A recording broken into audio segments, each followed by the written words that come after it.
Mariota Kart is up next. And by the way, I feel like almost every year Bowman wins the name of Palooza here. I mean, that is just another great team name. I enjoyed it very much. So thank you for posting that, Tom. With his team, his keeper was Antonio Brown, which it speaks for himself. He's the number one wide receiver. He's been in the top five like the last 4 years, and pretty much all of those have been one or two. He's just a guy that's going to catch a lot of balls, and he's going to do what he does with it. He's a PPR monster, and he gets touchdowns. It's a double-edged sword that he's very good at fighting with. You go to wide receivers as a whole, and you got Antonio Brown, Jordy Nelson, Brandon Cooks. Holy cow, that could be great. I'm not as high on Brandon Cooks as a lot of other people are, but now that Edelman's injured, he has to gain value. I mean, it just has to go up to an extent.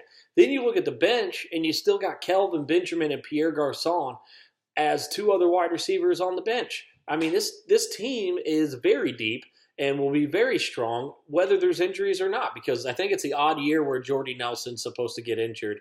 I believe that's supposed to happen. So if he does, you got a couple backups there. You go to running backs, and you got Danny Woodhead and Giovanni Bernard.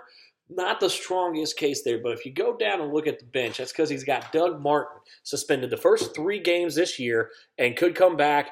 They say he's looking great in camp, and I think that he's going to have a really strong season. He had a lot of mental problems and anguish that he was fighting through, drugs and things of that nature last year. He went to rehab, got himself clean. He believes that he's going to do well, and hopefully he does. And if he does, then this is a really nice pick, and he can just stream the Danny Woodhead, Giovanni Bernard kind of flip-flop there. You also have Latavius Murray on the bench, assuming that Dalvin Cook does not get the job done, or they split carries, you have another guy. You are weak there. I mean, I'm not going past that, but your wide receivers could make up for that deficit.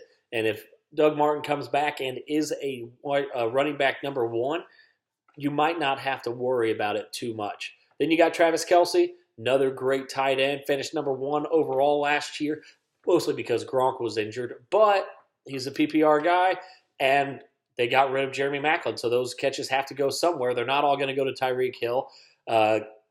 There's really nobody else to catch the ball there. Chris Conley, not really.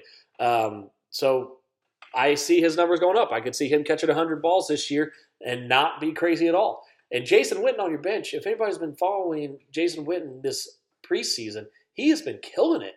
And Dak just seems to throw it to him and nobody else pretty much. So I see Jason Witten having a nice little season here, especially if you get to the point where you need to start 2 tight ends. But with this wide receiving core, I don't see that ever happening.